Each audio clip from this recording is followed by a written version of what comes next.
Oh, what's going on, everybody? Welcome to episode 893 of FloWrestling Radio Live. I'm your host, Christian Pyles, joined today by yawning Ben Askren. Yawning in the middle of the intro. He leaned into the microphone to yawn. Ben Askren did. Look at him.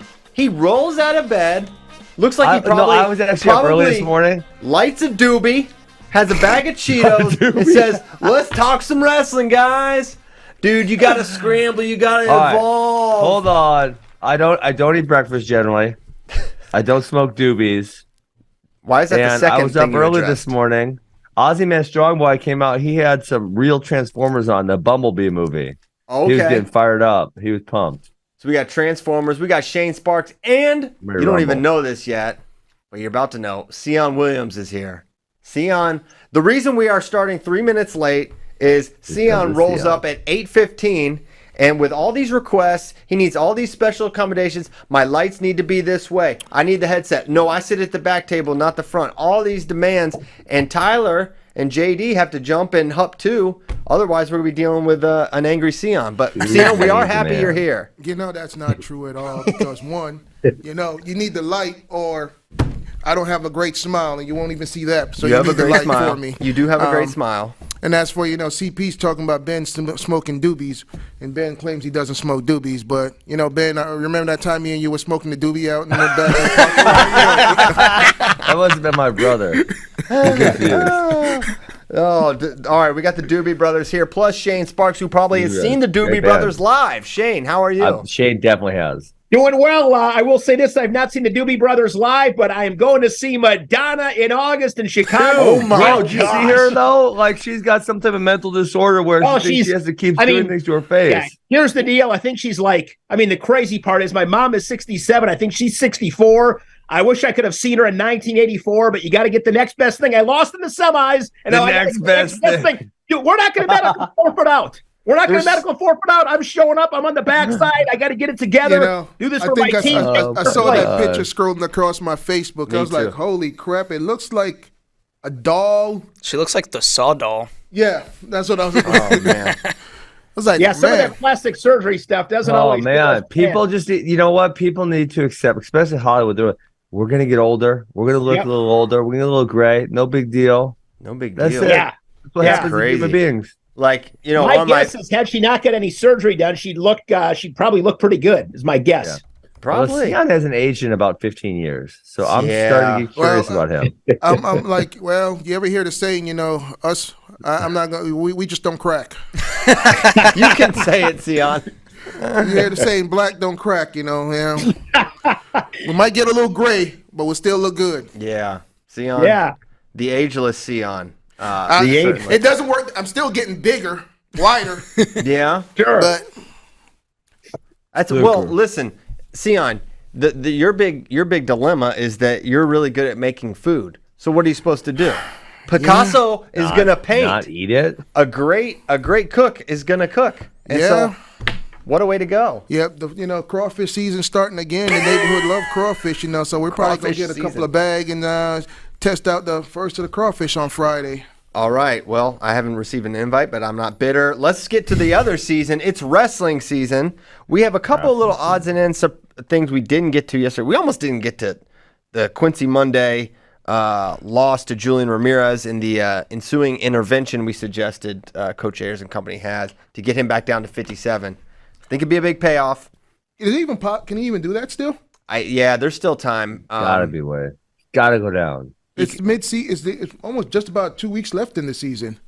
He would have a month till conference, probably. Month till EIWA, so I think he could do it. I think. Let's see. What do you think he walks around at? Yeah, to get. Anybody know? 70. The kid looks big. 60. They told me verbatim when I was there. Well, it's funny because every part of the year is a different narrative because when I talked to them at the convention, it was like, yeah, he's going up, he's ready to go. And then when I was there in the fall, they're like, he's not big. He needs to go 57. He made the decision to go 57 after the David Carr match.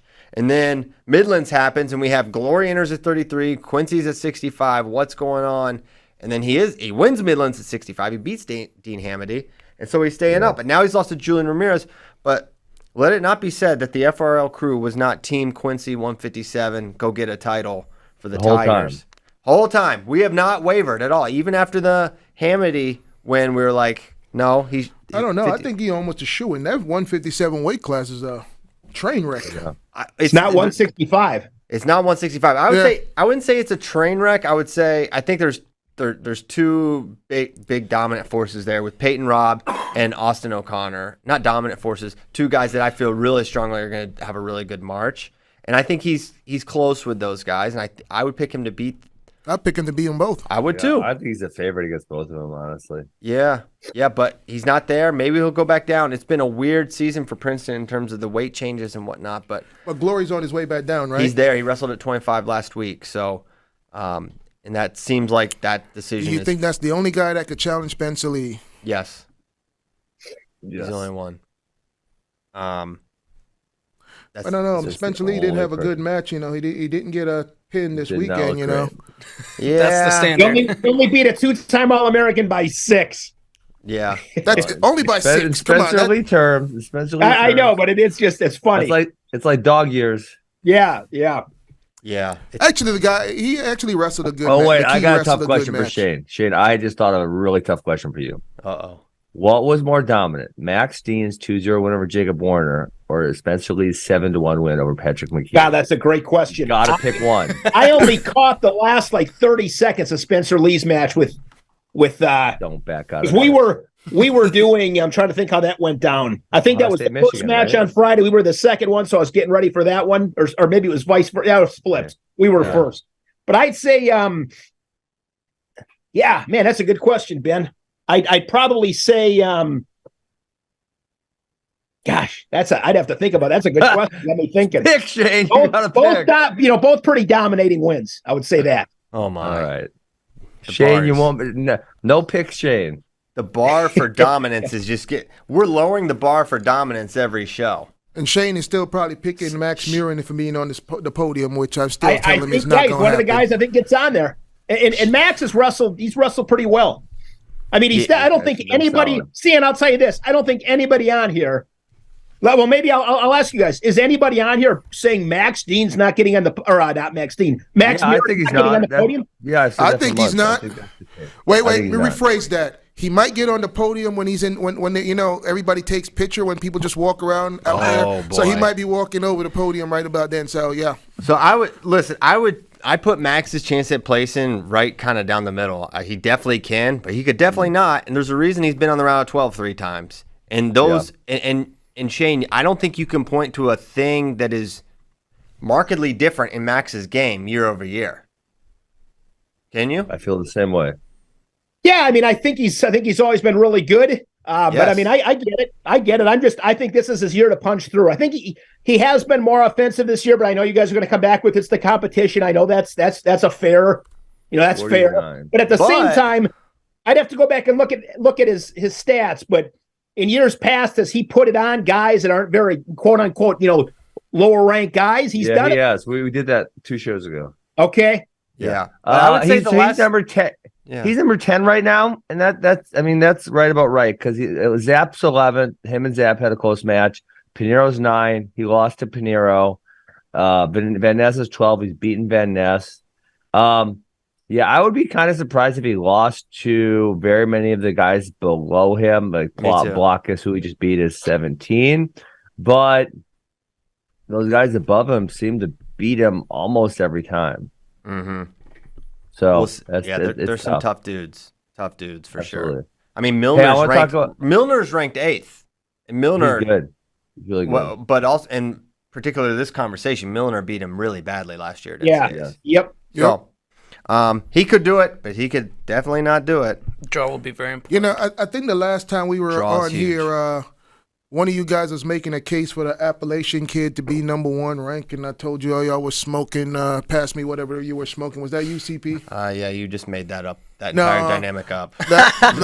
No. Well, it was obviously after Yanni lost is what he's talking about. Yeah. And he was at Sion. We already know who Sion was arguing for. Sion was arguing for Panini, as he calls them. No, Panini. That's what Sion was Panera. No, you did. You called him I said Panini, Yanni should Sion. stay one back then. I said Yanni should stay one. Well, so did I. That was my entire thing. No, you were Panini. saying Matt Miller, whatever his name is from Appalachian. You don't know What is his name. You don't know his name. Miller. Miller from Appalachian State. I was berating you asked JD and Kozak. I was like, he should not move. You guys was making an argument that he should be number one. You're literally making this up right now on Man, air. We're on the same page. Tyler, to stay number one. Can we find the footage?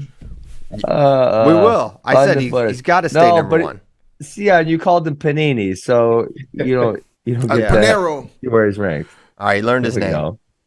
Beats Austin Gomez. He learned his name a couple months All later. right, so Milner's lost to Parco, Yaya, and Henson, so it feels like he's exactly where he should be. Yes. Yeah. Exactly right. We were going to talk about, we were kind of like in between topics, what were we going to discuss, and wanted something a little more broad. So we're gonna talk about the biggest surprises of the season so far, and whatever they are in your eyes, the biggest overperformers, underperformers, team dynamic changes, whatever. I've got a few, more than a few. I got a few. Well, Ben, let's start with your few, or just your number one. The number one biggest surprise, just by itself, is Yanni losing. Yeah, I knew you were going to say that. I knew it. I think that one's easy. I don't think we need to debate. We were talking about the biggest overperformer for me this year would be Nebraska. When I look at that lineup, I didn't think Cronin was that good. I didn't think Silas Alder was that good. I didn't think Pinto was that good. I didn't think Brett Hardy was that good. So kind of across the board, their guys are doing a little better than I thought. And even Peyton Robb, he had 10 losses last year. He's been really good this year. So kind of across the board, they're better than I thought they'd be. That's probably the number one team that is surprising me right now. Do you feel certain that they're going to – I mean, they're ranked second right now in the tournament. No, I don't feel certain about that because I was just thinking about – If I said – if it's March 26th or whatever, March 20th, and I said Nebraska got 8th, would you be surprised? Nope. Not really because, because Cronin – if they got second, I'm not really all that surprised. I think something more realistic. Probably like – say 3 through 6 is probably more realistic.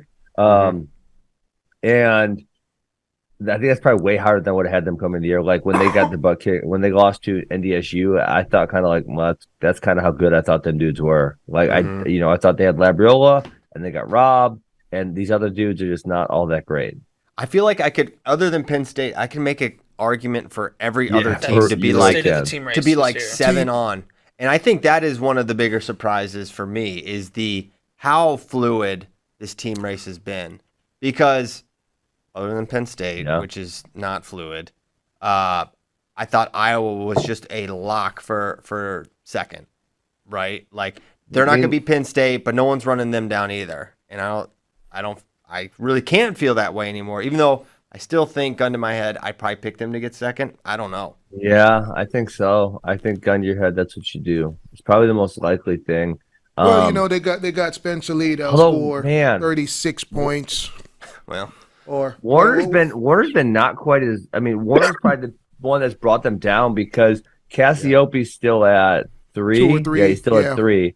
You got Cassioppi, Woods, and Lee who have been not moving. They're not moving anywhere, right?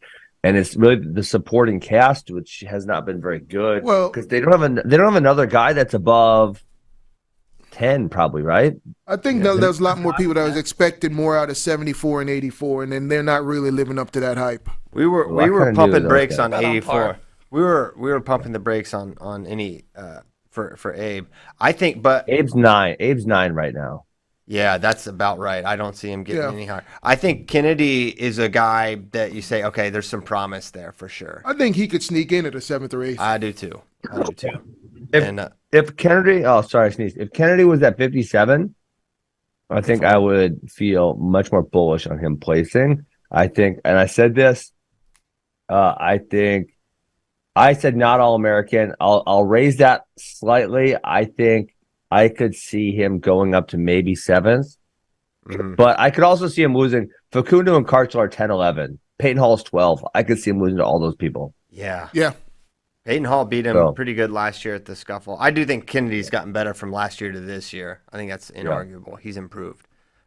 He's got a big test this weekend against Cam. I think at 57, I think they go 2-2. That kid could be. That sounds about right. Yeah, I like. He's kind of the most fun one to watch of all of them. Yeah, he is fun. Well, he puts them double underhooks in, and those people to their backs. He does. One of my, I would say I have a lot of big surprises, but one I think is more interesting.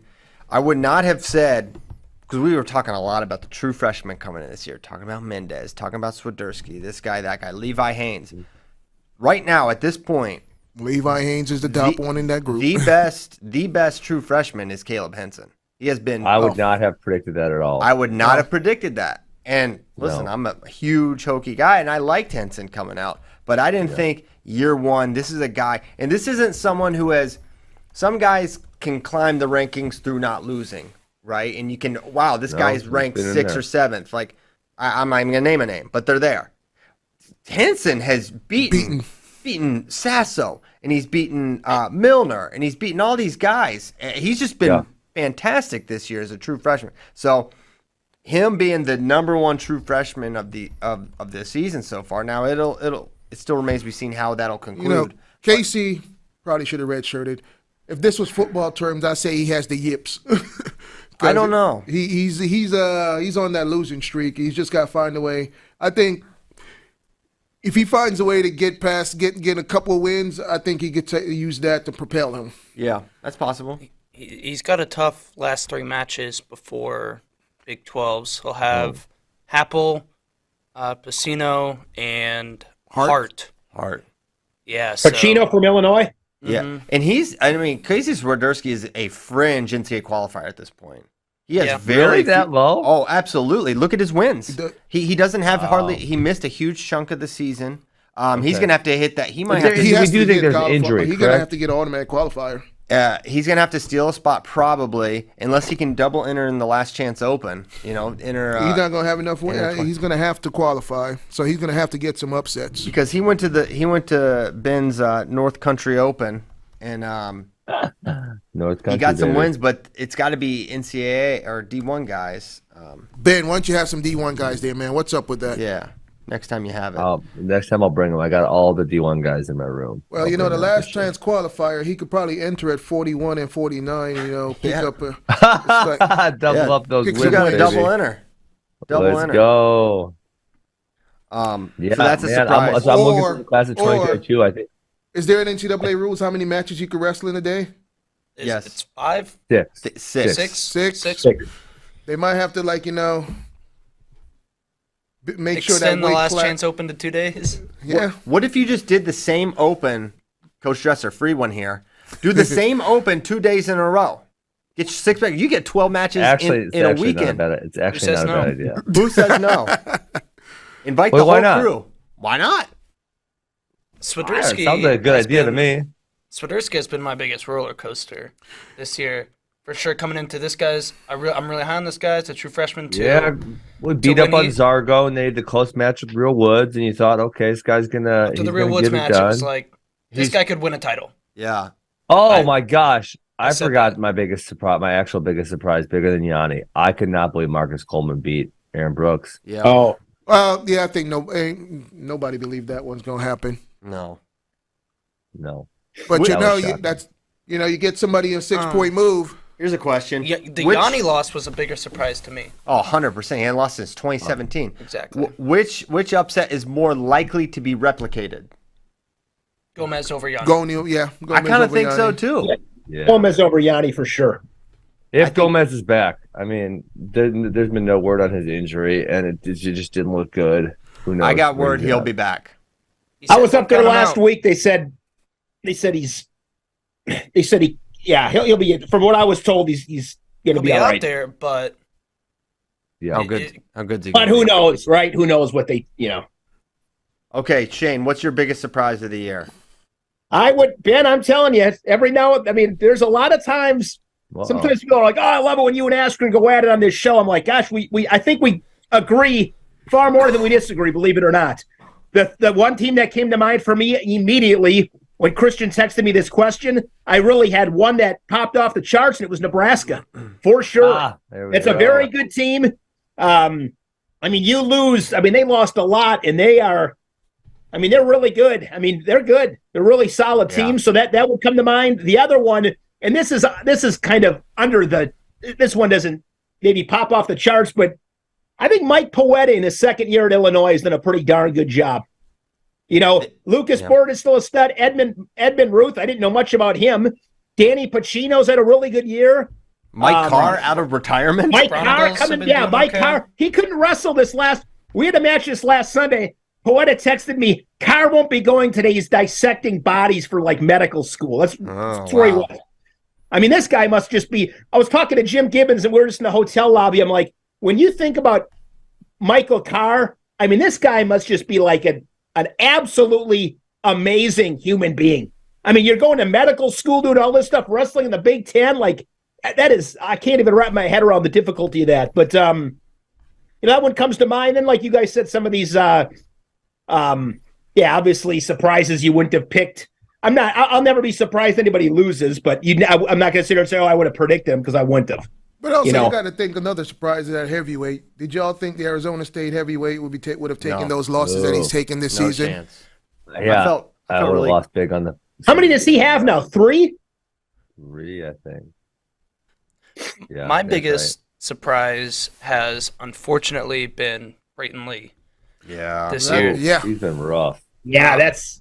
Gosh, I don't know if it's still an injury, if he's still injured, or if it was he hasn't been able to, train come back, or if it's a psychological thing now, or what exactly is going on.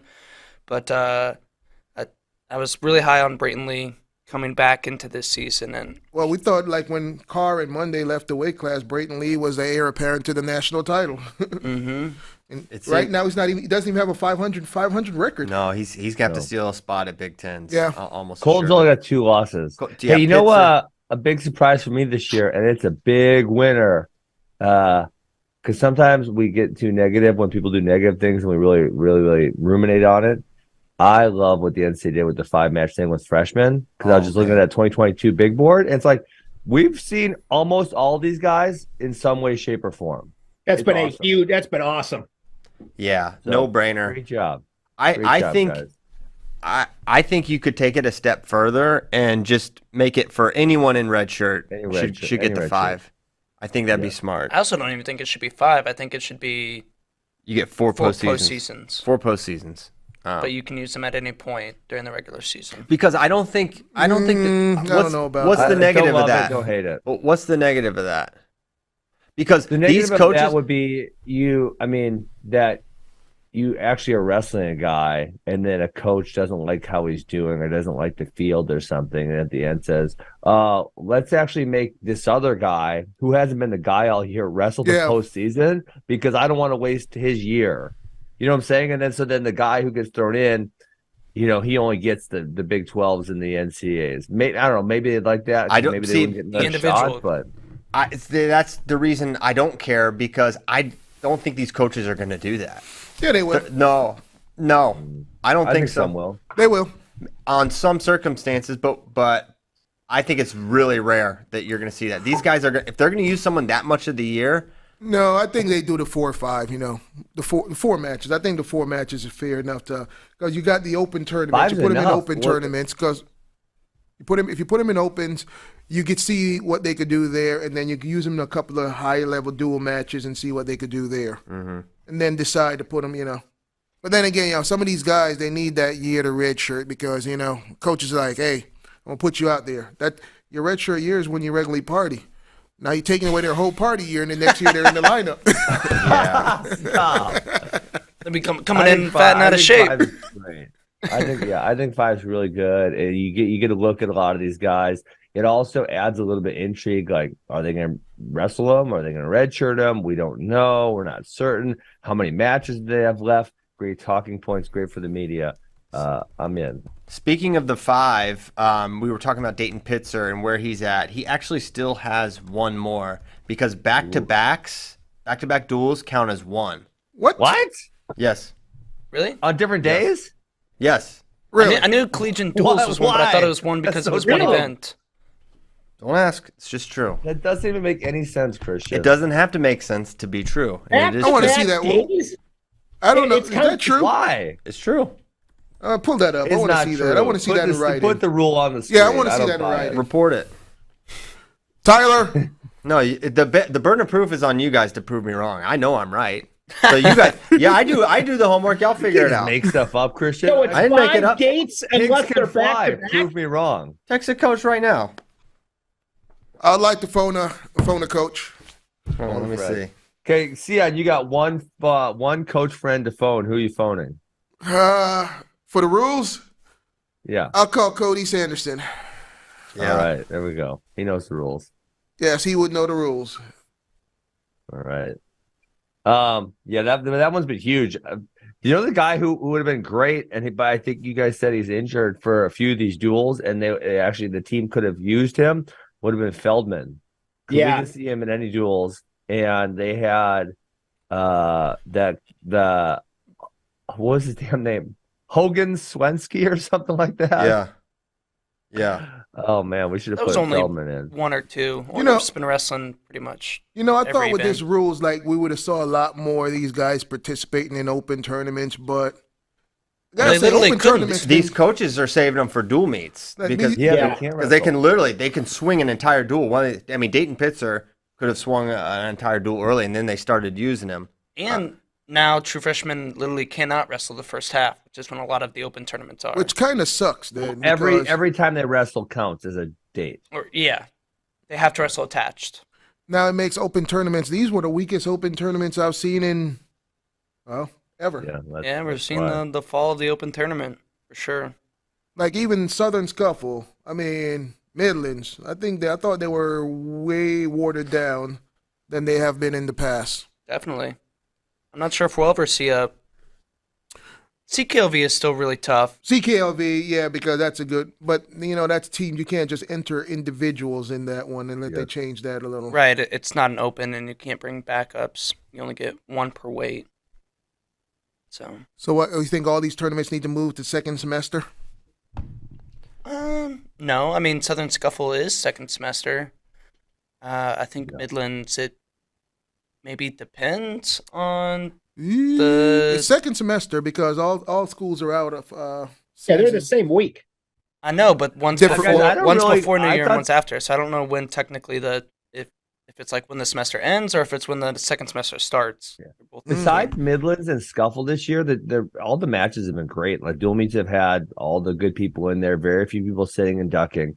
Christian called the one time Nebraska said a bunch of people, was it Saturday morning or something like that? Sunday against Purdue. Sunday, but besides that, it's been really good this year. Are you talking about this last weekend with Nebraska? Yeah. That was Saturday.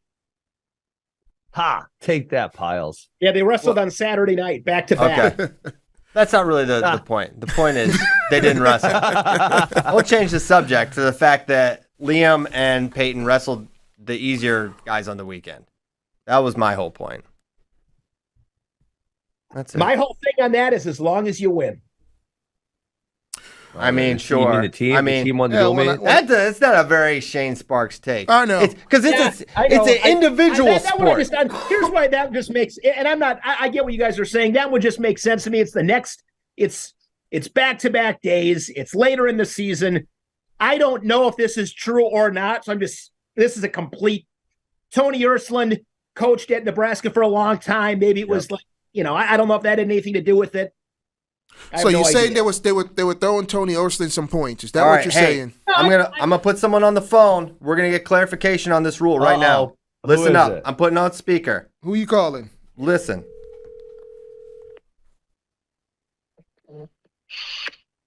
Do you already have them connected? What's up? All right, we got Alex Clemson on the line here. Coach Clemson, I'm going to ask you a question, and you can help me out here for the show. All right. My thought, or what I heard the rule is, what I know the rule is, if you wrestle in back-to-back days for dual meets, for the freshman rule, it only counts as one date. Is that or is that not correct?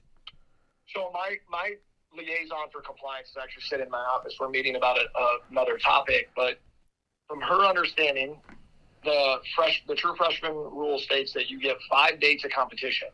The way those 5 dates of competition are stated, it goes back to the original rule of how the competition season works for NCAA wrestling. In that rule on competition season, you're allowed to count 2 consecutive date events as a single event. So, for example, for Maryland Wrestling this year, we went to the Southern Scuffle, it was a 2-day event, and we went to the Virginia Duels, which was a 2-day event. Each one of those events counted as one event. So, within the True Freshmen's 5 events, 2 of those events could be consecutive day events, whether that's back-to-back duels at, for Ben, for example, being a Missouri guy, if it was Oklahoma State on Friday and Oklahoma on Saturday, that would be permissible to be counted as one date, is the way my compliance office interprets that. Okay. Coach, he said that's how his compliance office does that. How does every other compliance does it? Very much. We wish Maryland well, and I'll be in touch with you soon. Thank you for your time, Coach. Hey, CP, you know, the key words he's saying, that's how his compliance office interprets it. How does the other That's how Keith Gavin's compliance office. It is the rule, Sion. Well, guys, so the one thing that he said that made sense in the beginning, and then is the Southern Scuffle and the Midlands, because those are two tournaments. No, but let me talk. It was from a dual meet standpoint. Virginia Duels would have been 2 dual meets back-to-back days. It's still one event. Yes, it counts as one event.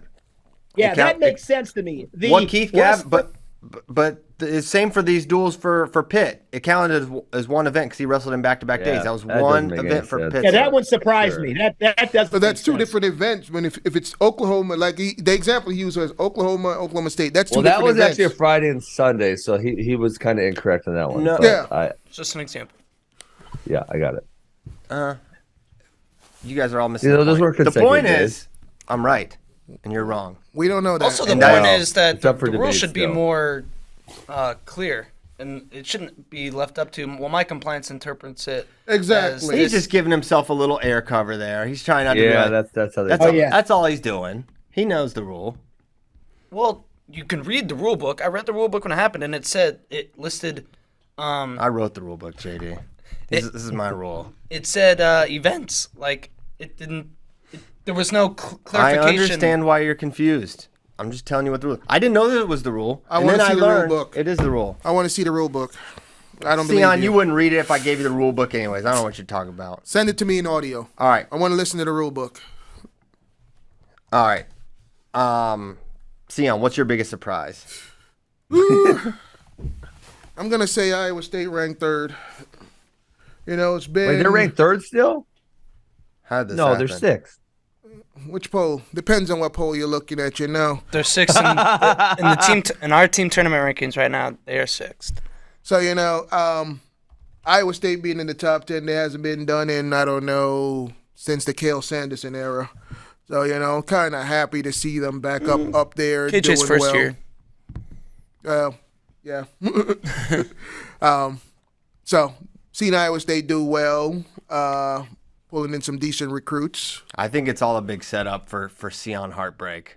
That's what I'm afraid of, guys. Yes. Iowa State was wrestling really well. Maybe they'll make a comeback here. Obviously, losing 25 hurt them. 33 has been in and out. We haven't seen him all the way. Swiderski's down a little bit. Pinheiro has taken a couple I don't know what's up with that kid. Recently. That kid has a lot of talent, but, man, he could put you. He could give you a heart attack watching his matches. That's okay. He keeps it close. Carr and Bastida and Coleman have been like the 3 solid people. Oh no, the heavyweight's been doing pretty well. Skyler's. Yeah, you're right. He's gotten a lot better, but he's not top 8 yet. I don't. He should be. He's got to be. What is he, about 10? What do you guys have? Should be top 8 now. What do we got him at? Oh, they have. He's 8 right now. Number 8. Yep. He passed Trent Dilfer. Yep. And he had a great win against Pittsburgh. That was amazing for the individual and team win. Yeah, that was big. A pretty hardcore moment. I mean, and that's what brought up the Pitzer talk, was that duel and how they used him in those back-to-back days. Pitzer for me has been a surprise for sure. Well, he won Midlands. Did he? No, he didn't win Midlands, but he had a great. He beat Schultz there. Beat Schultz, beat Hilfer, and he beat Hilfer. What is his name? Trent Dilfer. His name's Trent Dilfer. Yeah, or whatever his name is. Dilfer's Dimes. They beat the Wisconsin heavyweight. So he wrestled pretty well. Yeah. No, he's really tough. He's really small. Yeah. And he rides guys really tough. So he's got to be a surprise for me at heavyweight too. Did we get JD's surprise? Well, What did I said?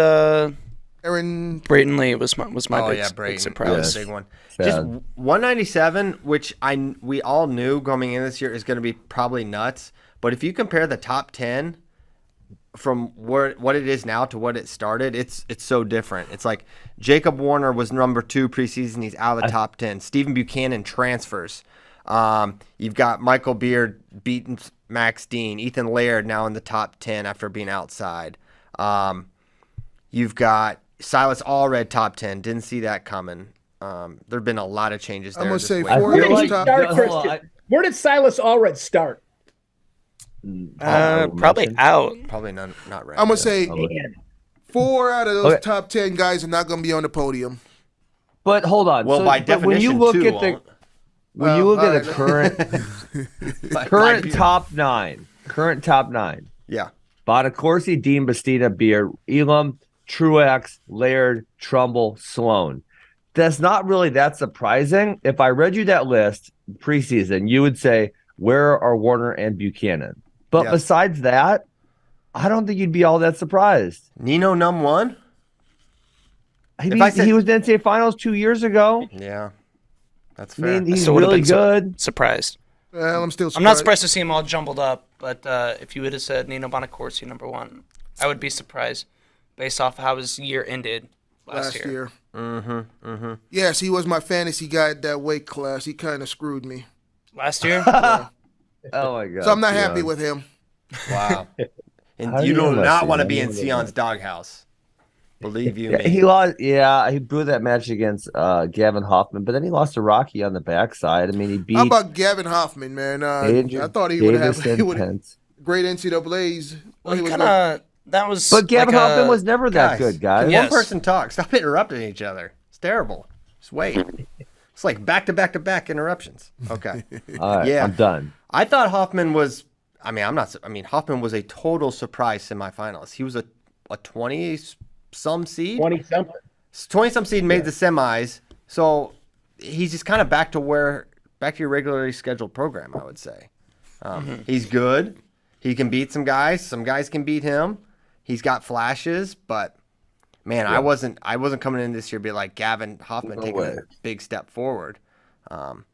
So he's actually 15-5 this year versus 16-13 last year. Yeah. So he's actually a little better. A little better. So we'll see. He's a talent, and at this weight, who really knows? I still do feel I'm sort of would get what Ben's saying about the top 5 are really, really good. Nino, Dean, Bastida, Beard, Elam are really, really tough guys. Not sure if there's anyone else that can find their way to punch through when it comes March, but 197 is fun. I would include Truax and Laird in there. Oh, Laird got pinced. Pinced before. Did you say Elam? Because Elam just got Cerbered. He did. He did. That's a good reattack. Dang it, Ben. Okay. And we saw Laird beat Max Dean this year. We did. And so off the rule that we're trying to get changed. We need a change.org petition going to get that.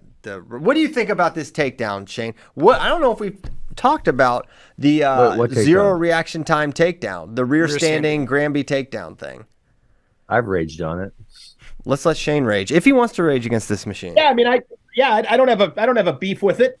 No beef. Yeah, not really. I mean, it's pretty simple. I mean, you hand touch, it's a takedown. You roll on, hit the shoulder. It's then it's not. Yeah, I don't. I'm all right with it. I'm surprised. It's been around for a long time. I've seen it many, many times. Well, it hasn't been around for a long time. Heskett versus Tyrone Lewis, Big 12. Well, it's only recently been explicitly the rule because they changed it within the last 5 years, I would say. I guess it's always been a referee's discretion, but of course, yeah. Anyway, all right. So JD put some kind of names in here for biggest surprises, both to the good and bad. Matt Ramos at 125 and Liam Cronin, I think big. On the one hand, I'm with you, and on the other hand, That's just 125 partially. It's like, look at one. And I texted JD and Bendis, 125 next year. Oh my gosh, it is going to be a disaster. I mean, a wasteland compared to, you got Glory and Spencer there. That next year at 125, it's like we're gonna have a weird. We're gonna look back 2 years and be like, whoa, this guy was an NCAA champion. It's gonna be. Now then again, someone always emerges. There's always a surprise. That's what I think. You can always predict. It's gonna be a smorgasbord. Smorgasbord. I mean, I think you could be looking at guys like Richard Figueroa and Drake Ayala. Got to be looking at this way, being like, man, could come in here and really contend. I ain't been paying attention. Who is the starter at 125 Arizona State? It's been. Oh, we didn't mention this. I'm glad you brought it up, Sion. But Courtney went last weekend for Arizona State, so we felt for a while it's probably going to be him. We've been ranking Courtney. I think it's going to be Courtney.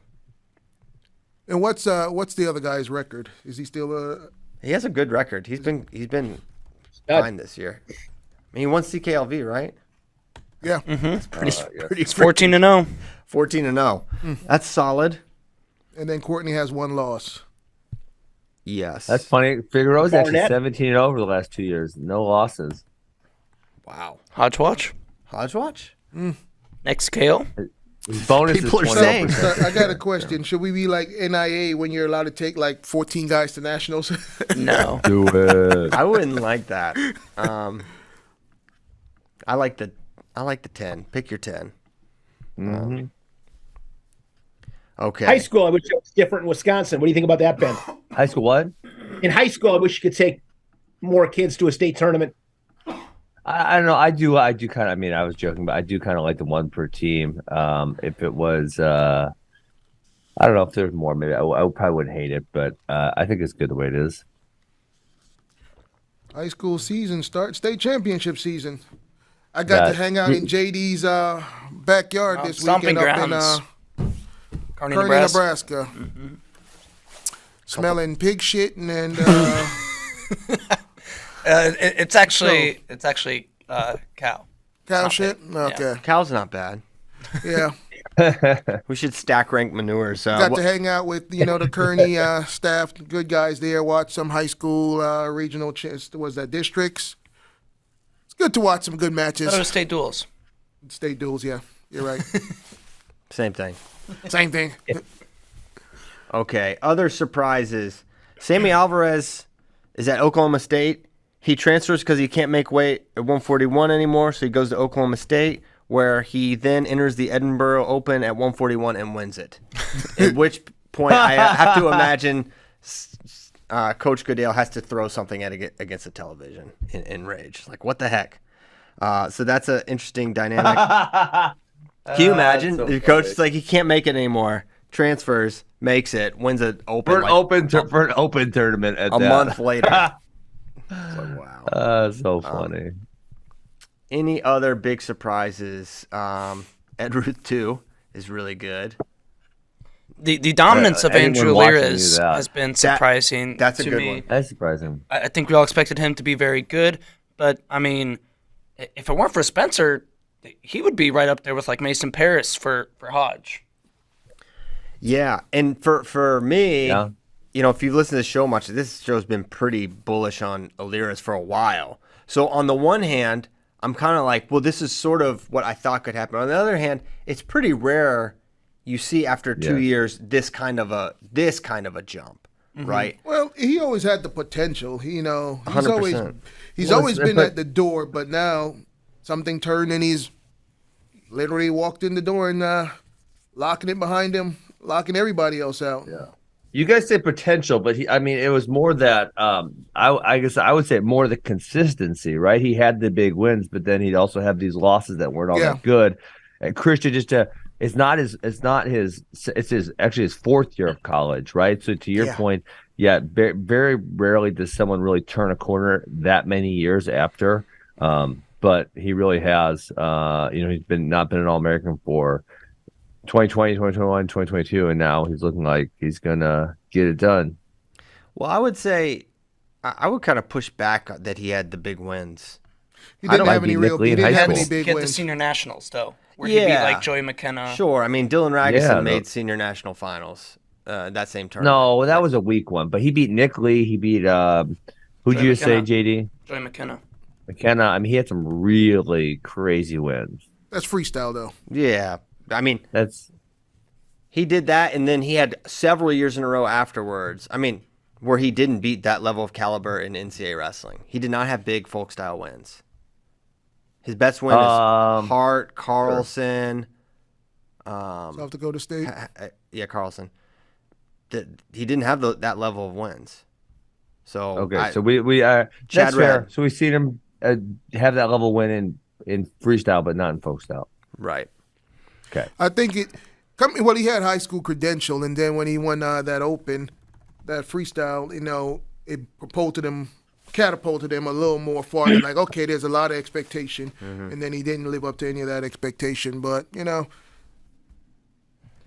speaking of 141, Brock Hardy has been a little pleasant surprise. Oh, yeah, it's another. And recently, Moshe Schwartz has come on as well, which was surprising to me.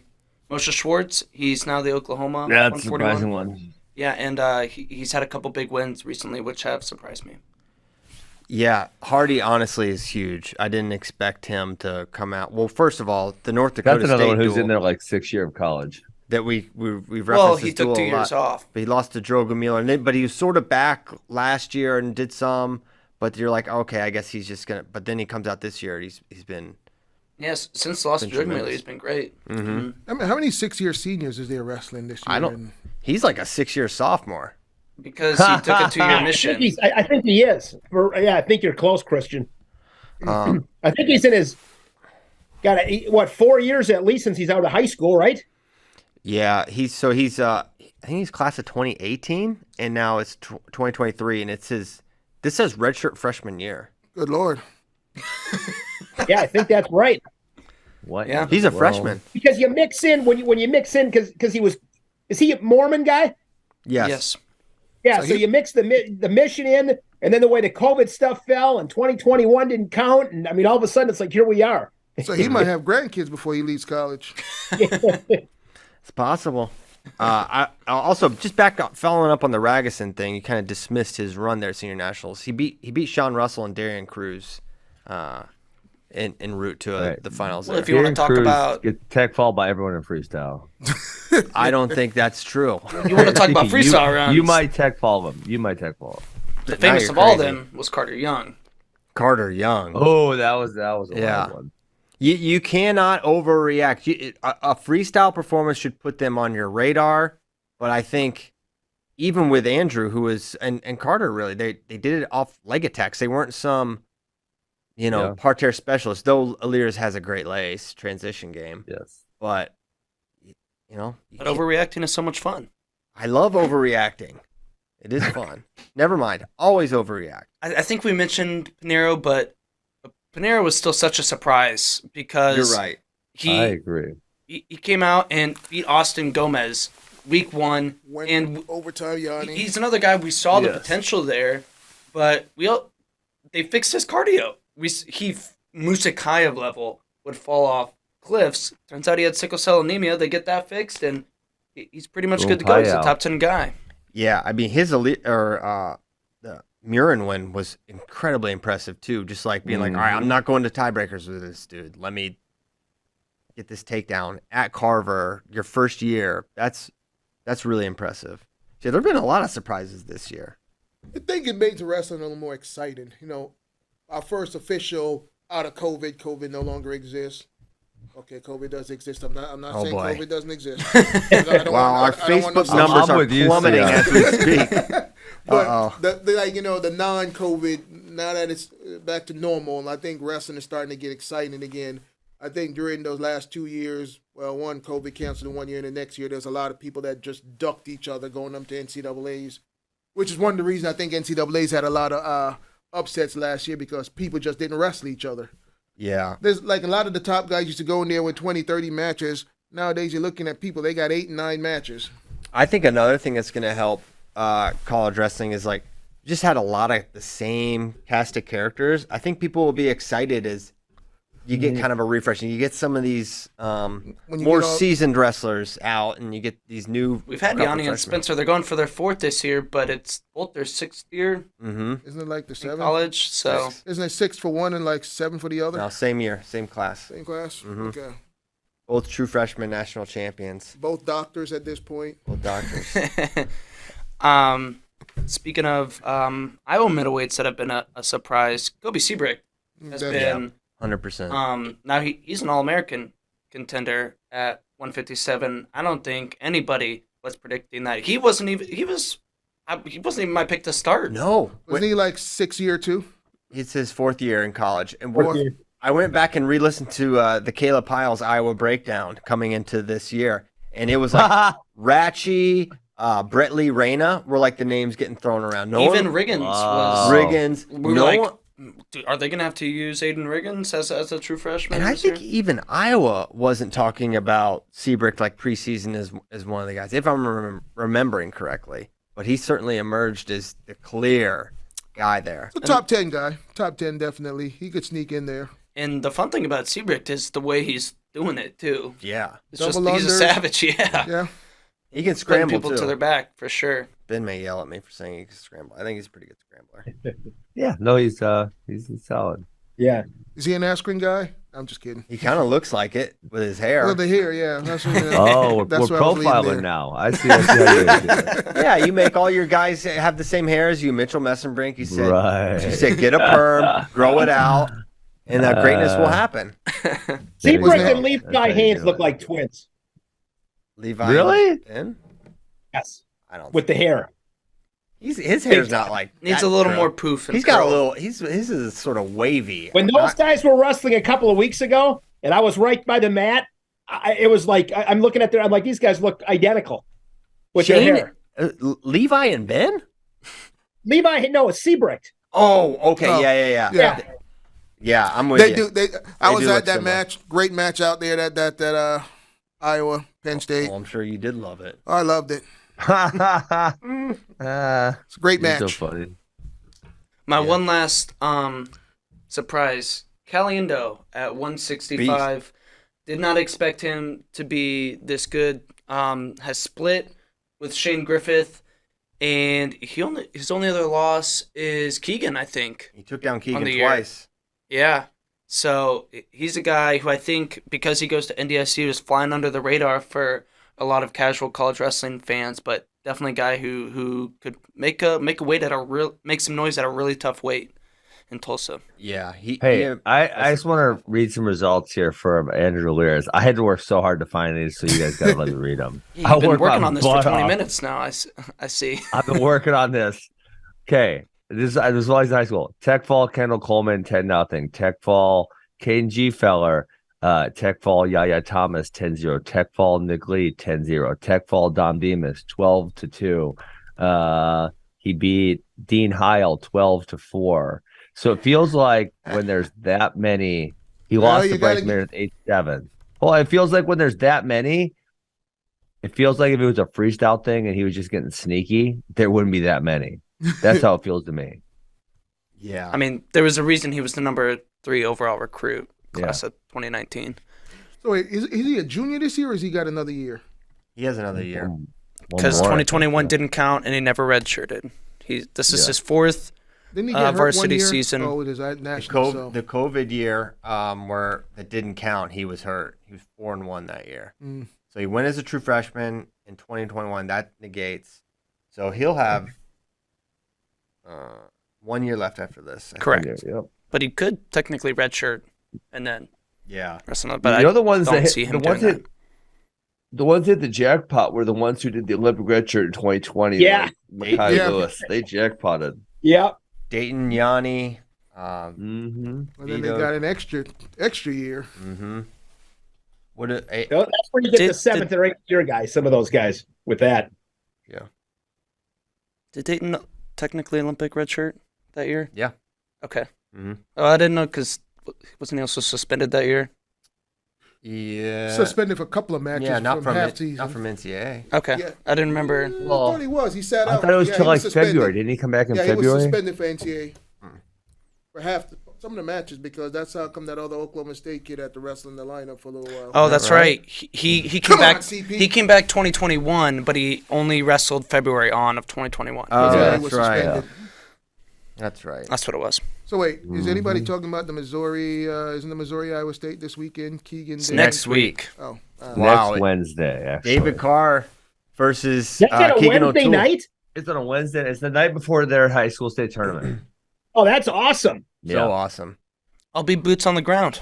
We got Mr. Boots over here. We're gonna have Ben in one corner, Sion in the other corner. I'll be at the Omaha. You guys will be there, JD. You're going to be at that match. I will be. Yes. Ben, you going to that match? Man, good for you. You going to that match, Ben? No, I'm not. I don't travel to Missouri. You're cheering for David Carr, right, Ben? Ha! Ben, you know you're a closet Cyclone. You're cheering for David Carr, man. I don't have anything against the Cyclones. I think Kevin Dresser's doing a good job, but obviously I'm not cheering for him. That'll be a great. Come on. That is probably the most anticipated individual matchup of the season, and it'll be a great team duel as well. I see that being like a 3-2 or 2-1 match. I could see each guy getting, one or two takedowns. If it's 3-2, 2-1, I think that favors David Carr. Yeah. Yeah, there's not going to be that. It's not going to be that low scoring, guys. Keegan has not scored.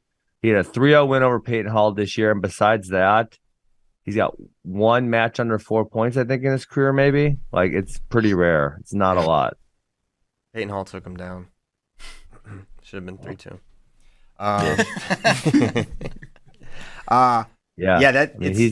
I would be surprised if it was a low scoring match. I think that's going to be an exciting duel. Yeah, 197 will be fun there. Oh my gosh. That match. Do you remember that duel last year? Yeah. Yeah, it was wild. That was crazy. Bastida ran him down. It was unbelievable. That was one of my favorite individual matches of the year. I think that's really the match when people go, maybe Bastida can get on the podium. Yeah. Mm-hmm. I'm trying to think, when did we start looking at Bastida? He beat Warner early. But everybody thought that was a fluke at first. We kind of did. Yeah. I think we sort of did. We're like, I suppose because that was within a month of him losing to Allred at the Daktronics Open. Yeah. We didn't realize Allred was that good. And I think we still maybe had questions about his mat game. And then I think that's the first time when I watched that Elam match, I'm like, oh, maybe this guy can get on the stage podium. Mm-hmm. And then I think he took it one level this year when they started, because all of his matches last year, they chose neutral. He got away from Bonacorsi immediately. He's good on bottom. It's not a factor anymore. I mean, I wouldn't do it against Max Dean, but really no one should. He escaped once, but then he got ridden out in the next period, because when Dean got the takedown, he escaped, but then he got ridden out. I remember actually against Buchanan is when I think I started to view him like, oh, this guy could definitely place this year. And he lost the match, but it was because he kept having to go neutral. Yeah. But he had won the takedown battle, and I think he got tired at the end and lost. Got tired and gave up that takedown. And that was an elevation match, so I give him a little bit of leeway there. That's a factor. Shane Sparks, have you ever trained at elevation? I have not. I never have. Difference maker? I mean, I did the incline once, and I felt like... Really? Oh, I mean, it's not that big of a deal, but I felt so pathetic. Just out. I was literally, I knew it was going to be bad when I was walking up. So you had a park, and then you kind of walk to the start. Okay. And I was winded then. I was like, this is going to be so embarrassing. The first time I did the incline, I was like, well, obviously I can't run it. Yeah, I'm not a crazy person, but I thought I could slow jog the entire thing. Nope. It's tough. And the worst part is I've never done it. We should do it. Go to World Team Trials. We'll do it together. I'm bringing Natalie. She's gonna do it with me, and because they're in Colorado Springs this year, we'll do it together. What date's that? May 20th, that weekend. How long is the incline? I think it's a mile up or something like that. Okay. But it takes it's straight up. So if you can't make it all the way, do they have somebody meet you halfway with a ride? I've actually never done it bottom to top. Really? No. I wonder who's the best, the best USA wrestler on the incline. Medley. It was what's that? Cejudo, I thought. Jaden did it in 17 minutes. I think Cejudo was like Apollo Anton Ono was the best, but then Cejudo, I'm pretty sure was had a crazy good time. I can't remember where I read that, but I'm pretty sure it's true. Yeah. You know, I maybe have told this story on there, but Kyle Snyder was talking about one of his first times doing it because I interviewed him after he did it. He's like, yeah, I did it with Tomasello one time, and he got to the bottom. And he's like, I'm going to do it again, and just ran back up and did it twice. Tomasello did? Yeah. Huh. And it's weird because you can stop. You'll be so out of breath, and you'll stop and like try to catch your breath, but you can't catch your breath. You're just going to be out of breath the entire time. Well, you can catch your breath, and then you take 2 steps, and you're right back out of breath. Yeah. Really? Yeah. I'm going to have to try that. Yeah, you should do it. May 20th? Sion, Let's go, I would Sion. do it if I were you. Send a stretcher. Well, no, here's what I'll say. They might need a stretcher, and I don't think you can get rescued up there. It's too steep. Can't land a helicopter up there. No, they have a water slide. They put a water slide next to it. You just slide right down. That'll work. That would be a great idea, honestly. It may carve up some. Well, that's what they had at the. Flo has that video, Great Wall of China, Christian, 2008. We took we went on the Great Wall of China, the Olympic team, and there's a slide going down. Y'all took it going down? Yes, fun. It's on Flo somewhere. I remember that video. I should have watched that video. I remember going to the Great Wall of China when I was like 18, and I just thought like I'm just gonna walk along the top of this wall, but you gotta climb quite a ways. How long? How many miles is that? The Great Wall? Yeah. It's very long. Isn't it hundreds of miles? Yeah. Okay. It was like thousands, guys. Thousands. It was like the border of yes, Mongolia and China. Yeah. Yeah. So I take it you didn't walk the whole thing. No, I did not. 13,171 miles. 13,000 miles? Oh my God! Come on, you said hundreds. What the? Hundreds. Well, it is hundreds of miles, but it's also thousands of miles. Technically. Okay. Where to next? I don't know how we. Great Wall of China. Oh yeah, we got a lot of questions to get to. It's already 9:20. Well, let's get to them. Do you have any that are burning a hole in your pocket, as it were? Not particularly. Okay. Well, then I'll go. Get it. Who wins the Big 12 conference? We talked about this a little. Mizzou. Let's go. Next Iowa question. State. Iowa State by 10. We should look at our Big 12 rankings. I think they need to be updated though, because someone tweeted at me mildly angrily that they had not been updated recently. Big 12 conference rankings. Iowa State first, Missouri second, Oklahoma State third. Oh, that we didn't do team rankings. Well, that's not helpful. And Oklahoma State. Oh my goodness! Kind of getting written off at the first part of the season, but they're coming on late. They didn't write back. You wrote them off. They didn't write back. John W. says, I still got a team. I got a squad. And what they have, I mean, they've got 10 guys, right? Very good dual team. They're a good dual team. But in a conference, that's a thing too, right? It might be okay, but NCAA is not so much.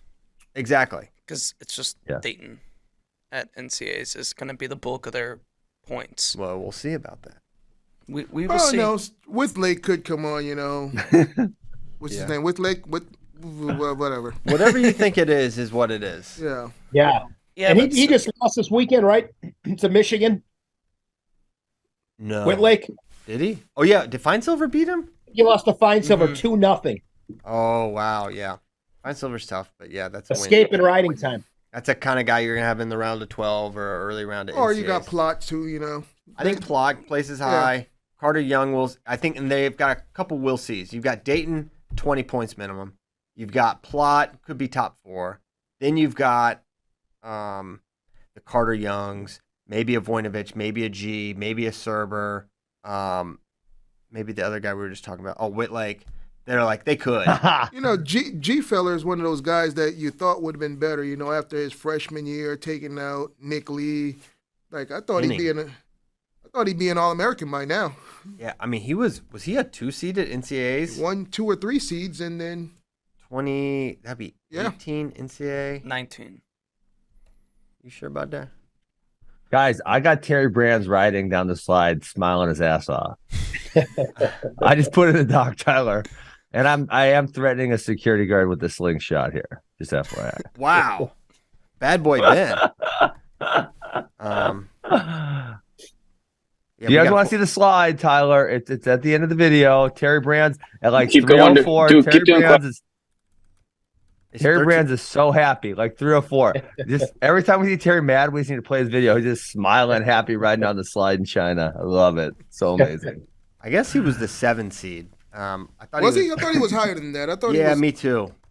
Check another year, because he had 2 good years where. I think it was because he went. Didn't Gefeller beat Mirren at NCAA's one year? Real close match, maybe rounded. That was Lou Allen. That was Boo, I think. Okay, Boo. All right. He went 0-2, I think, was the big shocker. G was the 7 seed. He went 0-2. He lost to Blees. Shout out Virginia Tech. Oh, my gosh, Ryan Blees. I haven't heard that name in a while. Blees in the trap. Are we pulling this in? This dang takedowns. This is my favorite commercial. This dude's so jacked. Oh, I know this guy. I don't even know who this guy is, but I'm so sick of him. What a beast. I've watched him do his roll and jump so many times. All right, there's Max. Look at Max. Oh my gosh, the Great Wall of China. All right, how long is this video? People go nuts here. You got you got to go to the end, Tyler. You got to go to the end to watch Terry Brands. Mike Zadek, you got Bill young Zadek. Zadeks. Look at Skinny Ben. Oh yeah, I was so skinny here. That's before you started eating, Ben. No. Hey, I was Look always, at Terry. hey, see, there's Terry Brands right here. Now watch, in a little bit, he's gonna be going on a slide, and he's just pumped to be going on the slide in China. It's amazing. Who doesn't love a slide? There's Mike Zadek, no beard, time to go down. Be a slide. Be a slide. This is what you want right here, Christian. This is what you're proposing. This is what they need at the incline for Sion. Yep. Just in case. And you know what, Natalie? And honestly, if you get to the top, it'd be nice to go down right here. Oh, look how at happy Terry is. He loves it. He loves it. He loves a slide. What a great day. Man, that looks fun, Ben. Yeah, we need to get one of those built in Colorado already. Yeah.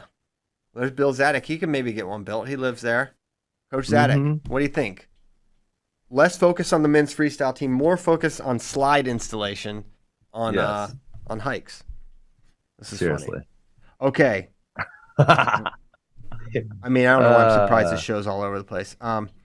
Can we get Kozak to give us an idea where Jax Forrest would be ranked and Meyer Shapiro? Yes, we're going to do that. That's my promise to you, CP Talk. I'm saying 14. 15. Somewhere in there. Well, fellas, I'm going to have to say I'm going to see y'all later. I got to head off to my meetings now. Oh, you got meetings? What's this meeting? What's the title of this meeting? This meeting... Pick up your earpiece. It's the weekly ops meeting, so got to head on over to all the office. Okay, and you're the director of ops that are going on. I am just another minnow in this ocean. He's a minnow in the ocean. He says that. The one and only Sion Williams, ladies and gentlemen. Okay, what will it take for Rutgers to not lose in-state talent? I mean, they get some. They're going to feel a lot better. Yeah. I don't know if you guys. There's this thing with college programs where you see when a new coach comes in, there's a lot of excitement, and there's generally kind of like a this, and then for a lot of the programs, it either plateaus or goes back down when they stop moving in an upwards trajectory. And I feel like that's kind of been there for Rutgers now. There's a lot of excitement on Goodale and keeping Rutgers in state, and obviously he's significantly better than the previous, but a lot of the best Jersey kids are still going elsewhere. Yeah, I mean, a lot of look at the Iowa National Championship team. A lot of the best kids left Pennsylvania too. You don't have to have the best in-state talent. Also, Scott Goodale's been at Rutgers a pretty long time, like 10 years. More. No, longer. More? I want to say 16 or 17 years. What? Been there a long time. He was there, Scotty Winston. When I was in college. I was in college 16 years ago, and I don't believe he was at Rutgers. So that sounds too long. You didn't wrestle in college. I wish you would quit talking about that. All right, Rutgers. I'll look it up. You skipped Jordan Burroughs' tweet, and I had a complaint about it. I mostly like it, but I like that too. I did have a complaint. Okay, complain first. Actually, read the tweet first. Okay, so the tweet is, now I gotta go back and find it. I'm looking at our Zoom screen right now. The tweet is, they should create 1,000 points club for college wrestling. It would be a solid barometer of offensive prowess in wrestling. And the issue is there's this thing called a pin. And if you just pin them right away, you only get 2 points because you got to take down and then you pin them. So you would not be able to build up into the points club. And the pin is the ultimate goal of wrestling. So that creates an issue. Listen, there's not enough pins for this to be a thing. It's like, what? There's not enough pins. It's like, let's just get points on the board. Well, so yeah, and then my second complaint would be wrestling can't even keep track of simple shit. Like, Christian, who's got the most takedowns this year in the Big Ten? I have no idea. Right, that's what I'm saying, right? So something simple like the most takedowns, like we can't even keep track of that. Yeah. So 1,000-point club, I don't know. Sounds like a kind of a good idea, but you got to factor for pins, and we got to be able to keep track of simple stats like takedowns before we can go to the 1,000-point clubs. I bet the people that are on the top of the 1,000-point club are going to be the same people that are leading for pins by and large. Well, no, because I pinned so many people, I wouldn't be able to get that many points. I said the majority or most, not all of them. You're an exception, Ben. Ben, you're special. There was no one like you before. There hadn't really been anyone like you since. There was Kale. Right. But yeah, there's no one in the pinning strata like you. Guys, real quick. So you want 1,000 07, 08 was his first year, so this is year 16. Wow. Yeah. Holy crap. Yeah. Yeah, so, picked up his, I think it was his, was it his 300th? 200th win. 200? Yep. They got 200 for Goodale, and the next day they got like 700 as a program or something like that. It was the same weekend. But yeah, that's wild. He's an extremely underrated coach and very, very good program.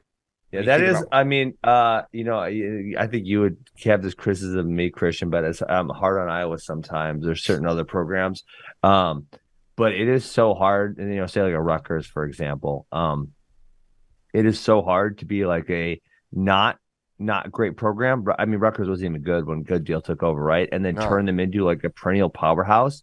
Like the difficulty to do that, and then so I guess you'd say then for Iowa to consistently be top 5 or wherever they're at. It is really hard in college wrestling to stay that high, and it feels like, Penn State obviously is a super anomaly, but other programs like say in Ohio State or in Iowa are doing a really good job at that. Yeah, and I think Rutgers has had.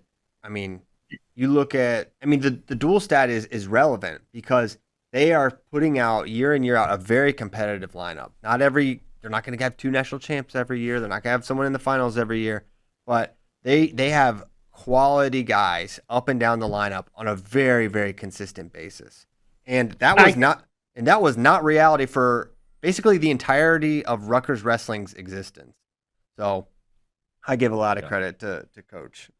And they won on Saturday against Maryland. And I don't quote me on this, but I thought I saw something where it's like 14 straight years with double-digit dual meet victories. Yeah. Like that's good. Yeah. And a good job. Plus, I would say this too. Third, from a fan base attendance standpoint, they're third in the Big Ten. Yeah, and I think they're 5 or 6 years straight in the top 5. They got 3,000 season tickets sold at that place. Nice. And I've talked with Coach about that too. He's like, man, I remember when we were just the only people in the gym for our dual meets. It was just our team. They're ahead of Ohio State. Wow. They have a bigger. They wrestle in a bigger facility. Yeah, Jersey Mike's Arena. When great. That place gets going, it is fantastic. I mean, that place it's awesome. It's a great place for wrestling for sure. Okay, let me pull up some more questions. It's 9:30 in the a.m., so we got more time. It kind of speaking. It would be interesting. You know what interesting stat would be to see what the average Big Ten dual attendance is this year versus say 10 years ago. Because I feel like there's a lot of teams. I watched Minnesota versus Iowa. They seemed like they had a really good crowd. 5,000. 5,000. Yeah, they were packed. Ohio State, Michigan seemed full. That's who it was. Michigan State about a month ago. Knocking on the door of 5,000. Badgers, Iowa, record crowd over 5,000. Yeah. Dual meets matter. Like, I think we're all finally coming around on that. Especially, I mean, look at this last week. I mean, they're freaking awesome dual meets all over. If you had a good dual meet in the last week, 10 minutes later, somebody else took over because there was another good dual meet. It was fantastic.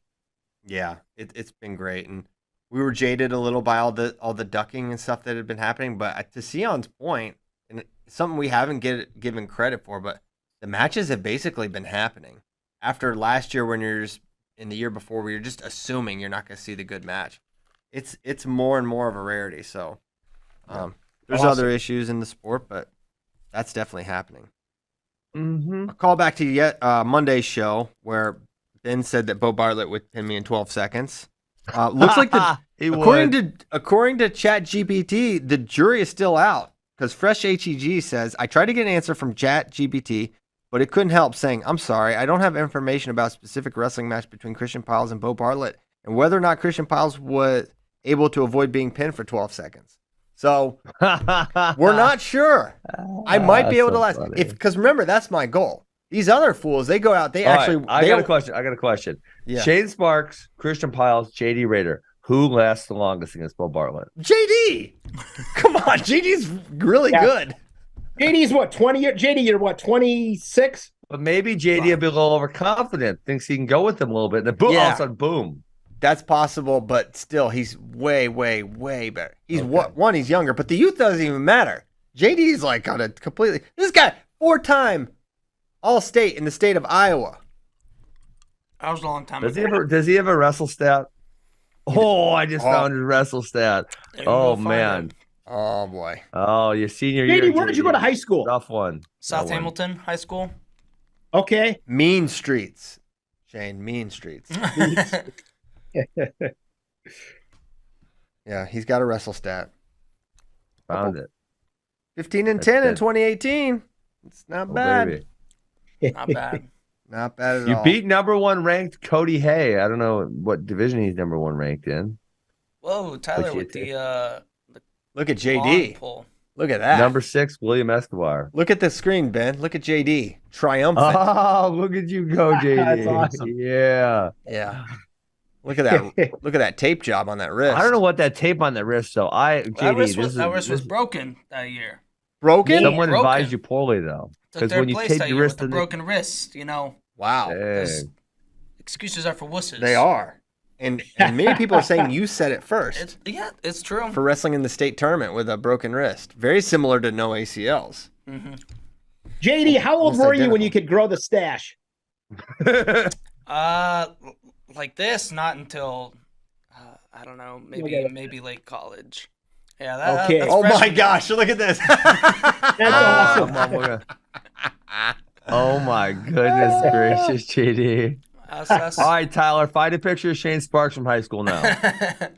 That's the real I was before the internet. Yeah. Doesn't 1984. exist. I look like my senior picture. I look like I'm about 11. Yeah, I looked really young as a. Oh yeah. Dang, JD, that is out there. I hit puberty at about 17 years old. It was just crazy. JD, you remind me of one of those guys that would have like the armpit hair as a 5th grader with that stash. That's what I was thinking. I was fairly normal, I would say. Okay. I definitely wasn't the guy shaving before the wrestling meet. Maybe as like a senior in high school. One of my best friends growing up, 3rd grade. 3rd grade, he was like full man. 3rd grade. Yeah. Yep. And we used to, I mean, not to get too off track here, but like we used to we thought it was the craziest thing. It'd be like, show us your armpits. He was full man in 3rd grade. Never seen anything like it. Whoa. What a beast. Wow. Yeah, he was a beast still. Yeah. Yep. Crazy. Does Penn State still win the team title if the nightmare scenario happens, like Fix over Roman, Mackay over Strachey, Hidley over Brooks, and Dean and Kirkfleet losing in the semis? That would be the most insane thing ever, but yes, they still win. Because it's never happened where they... Yeah. What about... But even if they still win, Christian, if all those guys get second, they still win. Crunch the numbers, though. Nightmare scenario for Penn State. Dream scenario for Iowa, where Spencer pins his way to a title. Jacob Warner makes the finals again. Cassiopeia. Real Woods wins. Max Dean loses to a Max Mirren's a top 5. Now, I mean, guys, now we're just telling fairy tales. What's a fairy tale in that? Stuff isn't crazy. That stuff is What's not. the fairy tale? Yeah, that's Back in top 5. Crazy. After this year, Jacob Warner making the NCAA finals. Guys, he just lost to Michael Foy. He almost lost to him in another year. All right, now I got to pull up his wrestle stat. Pull it up. But you need to watch the match. I watch the matches. I watch all the matches. You don't watch. I watch so many matches. I watched the most matches. I got mad at you. I got mad at you again. Caleb likes to re-listen to FRL, and so I listened to Monday's show yesterday, driving to wrestling, and I got fired up over the tier argument with Shane Griffith all over again. You kicking him out of tier 1? It's just preposterous. He's out, Christian. He's already out. No, bad judgment. Bad judgment. He's out. Sorry, yeah. David Carr and Keegan in tier 1. We'll see. You got to have Griffith in tier 1. It's so obvious. He lost to Caliendo. And Caliendo exactly. was on Island 3. They pulled him back. Caliendo said, "Nope, not tier 1 now." Okay, what you're tier would you've won one? You're in tier 1. And barring an injury, which he doesn't seem to have, he's still that guy. And also, you referring a random loss to Griffith loses all. Yeah, that happened. That happened last year, and it happened the year he won NCAAs. That must mean you take Yanni out of tier 1 because he's got a loss, right? Yeah. Truly, I might. I'm considering it with Yanni. I mean, the year he won NCAAs, he did not win Pac-12s because he lost to Anthony Valencia. The next year, he made the NCAA finals. Has he ever won Pac-12s, Griffith? I don't know if he has. That's a great question. I think he probably did his freshman year. Definitely lost to Evan last year. Yeah, I was going to say. No, freshman year, did they have it because of COVID? Yeah, they would have had it. Yeah, they had them all. They had all the conferences. They had everything but NCAAs. Not that we're bringing it up. Oh, God. Yeah. Man. You know what? We were talking about where we want to see NCAAs happen again. They need to try Minnesota again. They got to try it. Give it a chance. Yeah, that'd be great. Okay. How will Amin versus Kennedy's match this Friday affect the outcome of seedings for Big Ten? It will have an effect. Do we know when he's wrestling? He was hurt. Oh, yeah, that's a good question. He did not wrestle. It was Joaquin Consuelos. Do you know who that is, Ben? Yeah. It's the son of Kelly Ripa and Mark Consuelos. What's his? Oh, Mark Consuelos. I was trying to think of the dad's first name. What's that guy's last name? Consue something. No, I knew the last name. I know it starts with a C. I didn't know what his first name was. Knucklehead. I'm joking. I mean, she talks about wrestling all the time on the show. Oh, yeah. You a big fan of... I got to tell you guys, and I'll keep this very brief. I remember... What's coming now? I remember when I used to sell beer. Was it 1997? Could have been. No, 1998. I remember 1998 walking into the winemaker in Oshkosh, Wisconsin on a Wednesday. And I looked up at the TV, and there was Kelly Ripa. Uh-oh. And then what? Wait, that's it? Shane never forgot that day. That's a story? I mean, yeah, that's very... I think he's asking us to use our imaginations beyond that. Yeah, she's... it's just awesome having... I love... when she talks wrestling on her show and stuff, that's great. The winemaker in Oshkosh. It has exist or no? Winemaker. The building is still there. I think it's still there, called just different name. But I don't know why. Yeah, it's just one of those crazy, completely random things I remember completely. Awesome. All right, so yeah, back to non-Consuelos Ripa talk. Amin versus Kennedy. If it happens, yeah, it'll have an impact. I think Amin, Nomad thinks if Amin wins out, he'll be the 1 seed at Big Tens. What if he doesn't wrestle? He lost to Facundo, but Facundo lost to Kennedy, so and him. Oh no, not Hamidi. And he beat Hamidi. Yeah, I'm not sure. Yeah, it's Big Ten 165 is going to be a weird one. But he's got that loss to Hepner. That's not going to be factored in at all. Yeah, he's not in the field, so it's not going to really. He's got the win over Mayfield. Man, he's got Mayfield, Fish, Hamidi, and Karchla. It's not too many wins. I mean, Hamidi and Karchla. If you beat Hamidi, Karchla, and Kennedy, that's probably enough for the 1. Yeah. For this year at Big Ten. So that's big. Yeah, Hamady also only has one loss, and he's got Wilson, Mayfield, Kennedy, Braunagel. They wrestled Matt Lee. That was wild. Yeah. From Ken House. Remember when Ben cheated us out of watching him getting his butt kicked at Midlands? Listen, I might have got my butt kicked, but there's a good chance I also wouldn't have. Yeah. So take that, Ken. But he did cheat us out of getting to watch Listen, Ken, you guys, I get to wrestle with really good people that came out of my club on a regular basis. I have a good understanding of where I stand. So suck it, Ken. I'm trying to get Christian to set me up a match if FRL or Flow won't do any more owned and operated. Oh, I don't want to go enter a tournament, but I'd love to wrestle somebody. Man. Anyone you got your eye on? I got it. I get in there and I brawl. I brawl with Sinclair on Mondays. I brawled Mitchell once a week. You know, I get Parker once in a while. I get Keegan once in a while. College break. I had a smorgasbord, as Sion would say, of guys to beat up on. And then I don't have to feel bad anymore that I'm the coach. Like, because normally I'm the coach and I can't just beat their ass, and I got to kind of help them out and not beat them up too bad. But college break, they come home, I can just give the beat downs to everybody. It's so much fun. Do you still beat them up pretty good, all those guys? Oh, so bad. It was a bloodbath. Really? I didn't get to go with Keegan on Christmas break. He went to see his girlfriend or something and ducked me, I think, or maybe it was his grandma. I don't know. Are you guys close in weight, you and Keegan? Me and Keegan? I'm low 190s. So okay. I got some size. In the summer he's like 180. So this summer I want to go with him. I don't care if I get beat up. I got beat up before in wrestling. It's fine. Yeah. I might get beat up. I might not. You never know. I wouldn't know the first thing. How are you, about 36 maybe? No, I'm 38. 38, man. Yeah.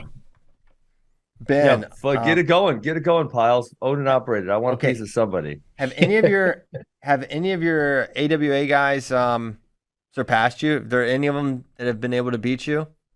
I mean, Keegan, the summer we trained for Junior Worlds, there were some days where he would get the better of me in certain situations, but I have not gotten beat up. It's gonna I know it's gonna happen at some point, whether it's Mitchell or Keegan or Parker or Aiden. I mean, they got to be big. Like if they stay small, they're not gonna beat me. You know, but once they get, say, like 175 or more, they probably got a chance. One of them's going to do it, I'm sure. And like I said, it's great.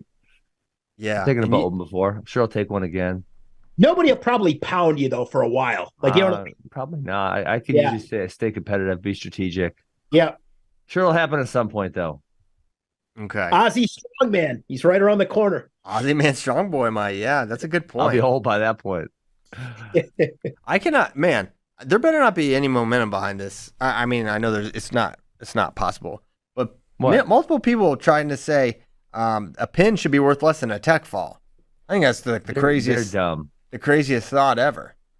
Did we talk about this like last week? Kurt Beck. Yeah, but then we got a question about it from Bennett Durham Klein, who says, "Shouldn't a pin be 15 points, a tech ball be 6?" No, guys. The reason you tech fall them is because you can't pin them. You're not good enough to put their shoulders down. You can't be rewarded for your lack of ability to pin them.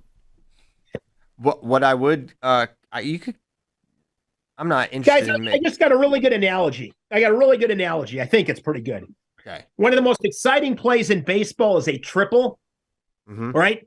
And sometimes a home run might not be. I mean, you know what I mean? But that's what would you rather have? A super, super exciting triple or a home run? Take the home run. That's what a pin is. Home run, baby. Yeah, exactly. It is harder to hit a triple. I'm sure statistically there's far fewer of them. Well, define harder.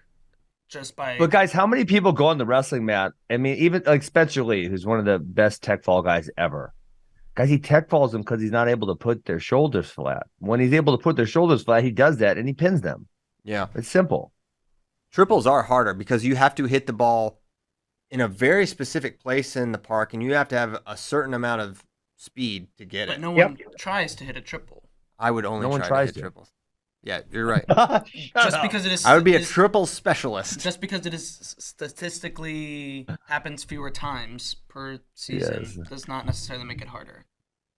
No, it's harder. It's harder to do. It is less likely, but not harder. Because you literally have to hit the ball farther to hit a home run, which is harder. It is just less likely to happen. Not necessarily. No, you can hit harder to hit a guys, the problem is since there's a fence there.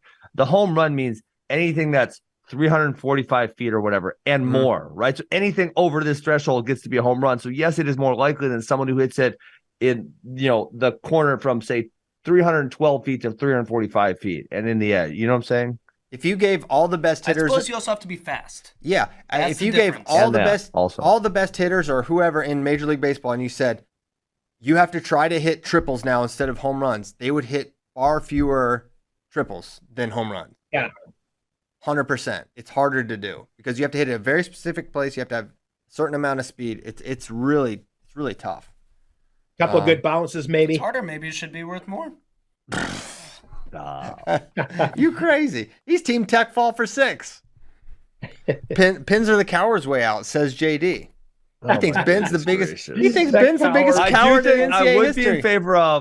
I would be in favor of in a dual meet scenario. And I'm not super strong. I could see this going both ways. But if you they used to have this in freestyle wrestling actually for a minute. Yeah. I remember boosting. If you tech fall, and Sativ did beat the dude like 38-2 because he was pissed he got scored on. Yeah. But if you tech fall them and you want to continue to try to pin them, you would be able to do so. I would be in favor of that. I agree. And then, you'd have to be under like the same risk, right? I mean, it would be like if you got of course, if you get pinned, you lose. Yeah, that'd be crazy. That wouldn't happen once, but more. That would happen once every 10 to 15 years, but it'd be crazy. Yeah. I would love that. Yeah, I think you're right, Ben. Okay. Mm-hmm. Hey, this was fun. Appreciate. Oh my, we're overtime. I don't even got to pee that bad. That's usually my alarm clock. Cause I'm like, I got to pee. It's got to be 9:45. I don't know. Man, what does that say on your sweatshirt? Oh, yeah, what is it? Ali sweatshirt. Okay. Is that for Ali G? I'm on the wrong. The Ali G. Booyakasha. Respect. In and now. Hey guys, thank you guys so much for tuning in. However you did. On the site. Hey, Facebook, I got the YouTube. voicemail back up and running. It was down for like 2 weeks, some technical difficulties, but it's back up and running. Bills, so JD. Send in. It's Sion's fault. Send in some hot takes to the number, which is you can find the number in the episode description. Yeah, all that.